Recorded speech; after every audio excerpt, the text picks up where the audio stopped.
कृष्णाय वासुदेवाय हरे परमात्मने प्रणत कलेशनाशाय गोविंदाय नमो नमः। वासनात् वासुदेवस्य वासितं भुवनत्रयं सर्वभूतो निवासो असि वासुदेव नमोस्तुते। आज श्रीमद् भागवत सप्ताह ज्ञान यज्ञ मध्ये पवित्र कारण तृतीय दिवस त्रीजा पगथिया ऊपर આપણે પગ મૂકીએ છીએ। ધર્મ, અર્થ અને કામ। અહીં એક ગાદલું મૂકી દેજો। ધમડકાથી મારા માતૃ સ્વરૂપ પૂજ્ય જ્યોતિબેનજી પધાર્યા છે, કપિલા દેવી પધાર્યા છે, એ મારા ભાભીશ્રી છે। તો જરા વિવેકપૂર્વક વંદના કરી કથાજીમાં આપણે પ્રારંભ કરીએ। प्रेमपूर्वक आपने जय श्री कृष्ण, जय हो, आपका स्वागत है।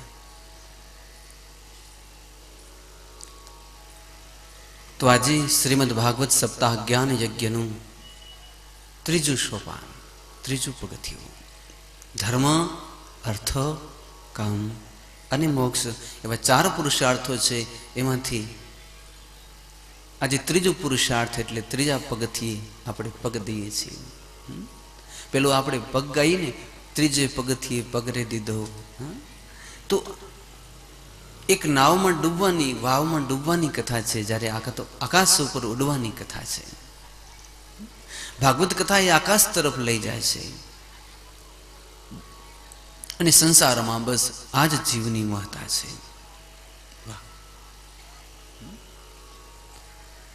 તો ધન્ય અસ્મે સ્વાગતમ વો મહાભાગ પ્રેમ કેમ કરવાણી વહ। હે કૃષ્ણ પ્રભુ, હું આપની વંદના કરું છું, આપની સ્તુતિ કરું છું, આપનો સ્વીકાર કરું છું, આપનું અભિવાદન કરું છું। આજના ત્રીજા દિવસે રાધા અને કૃષ્ણ સ્વરૂપ આપની યુગલ છબીની વંદના કરું છું। વાંસની ગ્રંથિમાં બિરાજમાન સકલ પિતૃ ભગવંતો આપનો પણ વંદના કરું છું, આપનું પણ અભિવાદન કરું છું।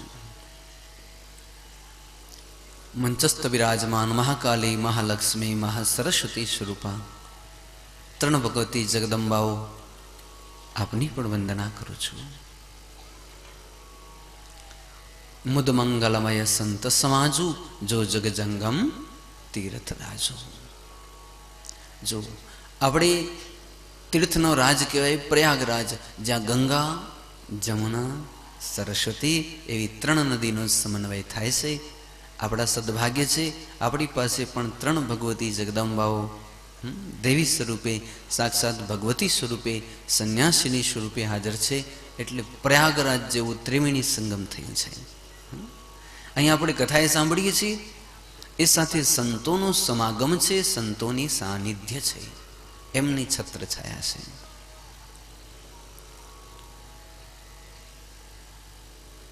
તો આ કથામાં ઉપસ્થિત સર્વ સંત મહાજનોને વંદના કરી। વ્યાસમંચ ઉપર બિરાજમાન ભૂદેવો આપનું પણ અભિવાદન કરીએ છીએ। સિયારામ મય સબ જગ જાની, કરહુ પ્રણામ જોરી ચુક પાની। આપ સર્વ ભાઈ બહેનોના અંતકરણમાં બિરાજમાન સીતારામજી, રાધા કૃષ્ણ, ઉમા મહેશ્વરની જુગલ છબીની હું વંદના કરું છું। સર્વના હૃદયમાં બિરાજમાન પરમાત્માને પ્રણામ કરું છું અને કથાજીનું મંગલ પ્રારંભ કરીએ છીએ। શ્રી ગણેશાય નમઃ। ગઈકાલે સુંદર મજાના એક ઘાટ ઉપર, શુક્રતાલ ઉપર, મૃગચરમ ઉપર સુખદેવજી મહારાજ બેઠા છે। શિષ્ય સ્વરૂપી શ્રી પરીક્ષિત મહારાજ હાથ જોડી વંદના કરી पुकार करते करते गुरुदेवना चरणों में विराजमान है।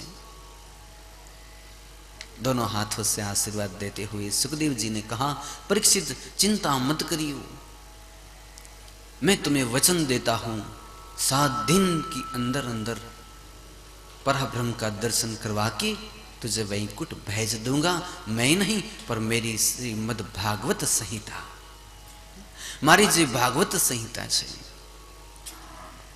એ પુકાર કરે છે 7 જ દિવસમાં તમારી સદગતિ થશે, 7 જ દિવસમાં તમે દિવ્ય પદને પ્રાપ્ત થશો, મનવાંચિત ફલને પ્રાપ્ત કરી શકો.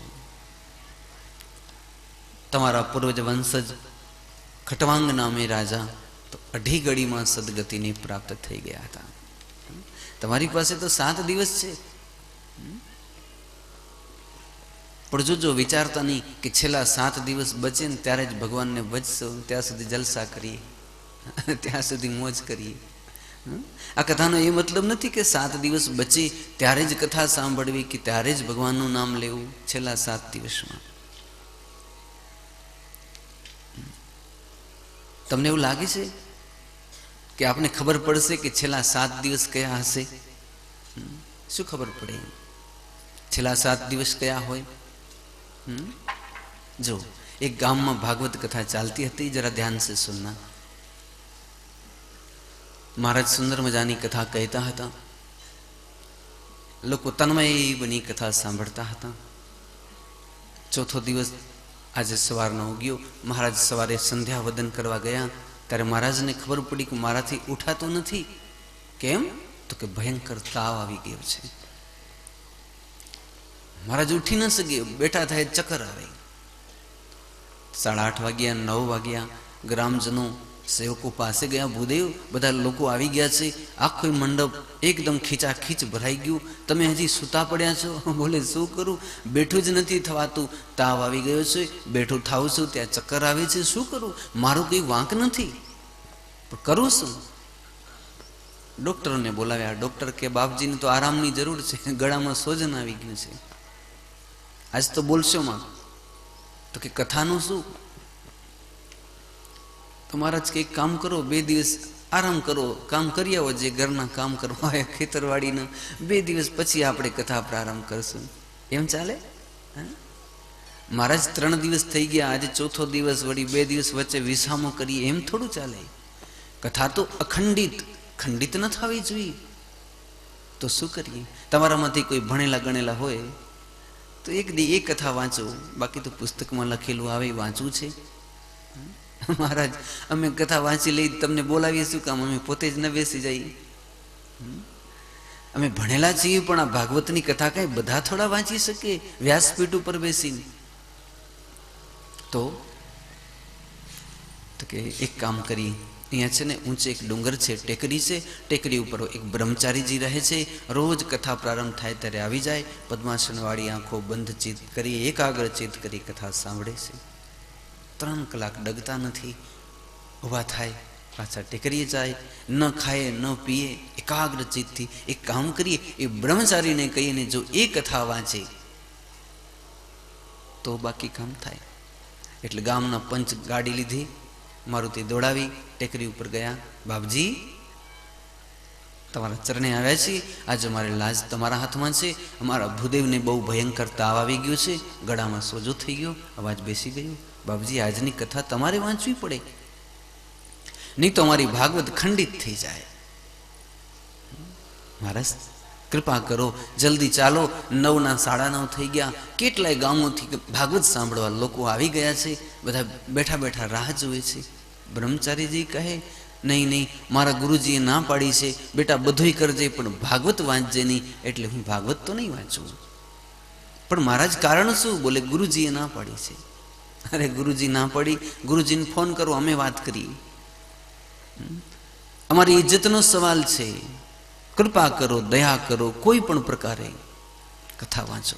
મહારાજ કોઈ વચ્ચેનો ઉપાય ખરો? બોલે એક ઉપાય છે કે હું કથા મંડપમાં આવું, બધા જ શ્રોતાઓને 2 પ્રશ્ન પૂછું, અને શ્રોતાઓ જો સાચો જવાબ દઈ દે તો કથા વાંચું. પાછું એવું ન માનતા કે મને કથા વાંચતા આવડતી નથી, મેં કાશી વારાણસીમાં અભ્યાસ કર્યો છે 3 વર્ષ, ઠસ્ત છે મને ભાગવત, પણ ગુરુજીએ ના પાડી છે. 2 પ્રશ્નના જવાબ આપે તો જ કથા કહેવી. તો જો તમે સંમત થાવ તો કથા વાંચી દઉં.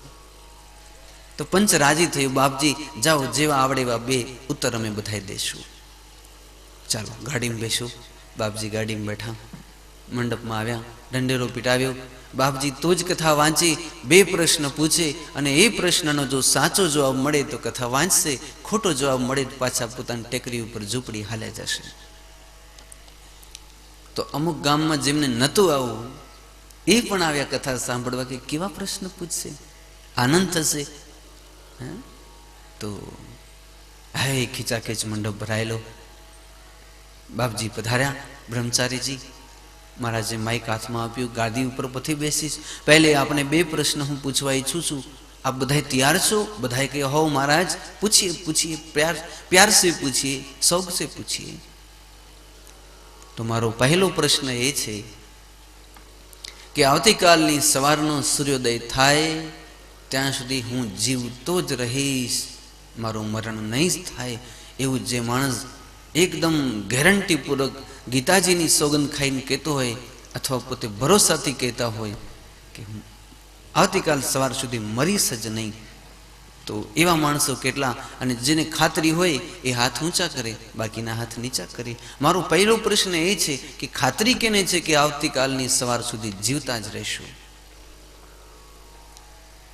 એટલે બધા એકબીજાના મોઢા સામે જોઈને કહે કે આમ તો જો કે ઘણો મોટો વ્યવહાર છે, દીકરા પરણાવવા, દીકરી પરણાવી, કેટલાય 100 વર્ષ જીવવું, પણ તમે ગેરંટી જો લેતા હો, ગેરંટી માંગતા હો, તો ગેરંટી કેમ દેવાય કે આવતીકાલ સવાર સુધી જીવશું? એક ભાઈ ઊભા થઈને કહ્યું, બાપજી અમે કંઈ લેવા જઈએ ફ્રીજ, મિક્સચર, ટીવી, તો અમને 12 મહિનાની ગેરંટી આપે છે, પણ ગેરંટી વાળાને પોતાની ગેરંટી નથી કાલે એનું શું થશે. કઈ બજારમાં લેવા જઈએ, ગેરંટી કેટલી બોલે 1 વર્ષની, પણ તારી ગેરંટી કેટલી? સવાર સુધી તું જીવતો હોઈશ કે કેમ, શું ખબર? તો એ માણસ પોતાની ગેરંટી કોઈ આપી ન શકે. એટલે બાપજી અમારામાંથી કોઈને પાકી ગેરંટી નથી કે આવતીકાલ સવાર સુધી જીવતા જ રહેશું. તો મહાત્માજી રાજી થઈ ગયા. મારા પહેલા પ્રશ્નનો તમે સાચો ઉત્તર આપ્યો છે. ઘડી પલકી ખબર નહીં કરે કાલ કી બાત, જીવ ઉપર જમણા ફિરે જેમ તેતર ઉપર બાજ. મહારાજ તમે તો કાલની કહો, અમને તો ઘડી પલની સૂઝતી નથી. તો હવે બીજો પ્રશ્ન પૂછું છું, પૂછીએ મહારાજ. કે આવતીકાલની ખબર નથી તો પછી જેણે ભગવાનના ધામમાં જવા માટે ભાથું બાંધીને તૈયાર રાખ્યું હોય એ હાથ ઊંચો કરે. આપણે ખબર તો નથી કે કાલ સુધી જીવશું કે નહીં, તો પછી આપણે મુંબઈ જવું હોય, મદ્રાસ જવું હોય, ક્યાંક જવું હોય, કોઈ લગ્નમાં જવું હોય, બીજાનું ગામ 4 કિલોમીટર દૂર, તો એ આપણે ભાથું બાંધીને તૈયાર રાખી છે, કપડાં તૈયાર રાખી, વ્યવસ્થા તૈયાર રાખી. તો પછી ભગવાનના ધામમાં જવા માટે જેણે તૈયારી કરી લીધી હોય, ભાથું બાંધીને તૈયાર રાખ્યું હોય, એ હાથ ઊંચો કરો. તો બધા એકબીજાને મોઢા સામે જવે, આમ હાથ કરે. મહારાજ કોઈનું ભાથું તૈયાર નથી. ત્યારે મહારાજ કહે છે બસ આ તો કરુણા છે, એટલે જ મારા ગુરુજી ના પાડી છે, બધું કહેજે પણ ભાગવત કહેજેમાં. કારણ કે આ લોકો બાપજી હરે હરે કરશે પણ ભાથું બાંધતા નથી, હરે નમઃ કરે. જો કાલ સુધી આપણે ખબર નથી કે જીવશું કે નહીં જીવીએ, છતાંય પણ આપણે ભાથું બાંધીને તૈયાર રાખ્યું છે. તો આપણે કેટલા આળસુ છીએ, કેટલા જિદ્દી સ્વભાવના છીએ. પણ મને એવું લાગે છે હવે ચેતના યુગ આવ્યો છે. હવે તો નાની નાની બાળાઓ, દીકરીઓ, જવાન દીકરીઓ પણ નિત્ય પ્રતિ દરરોજ કંઈક ને કંઈક ભાથું બાંધે છે. ભાથું એટલે 4 માળાઓ ફેરવી, ભાગવત ગીતાનો પાઠ કરવો, મંદિરોમાં જવું, અબોલ જીવોની સેવા કરવી.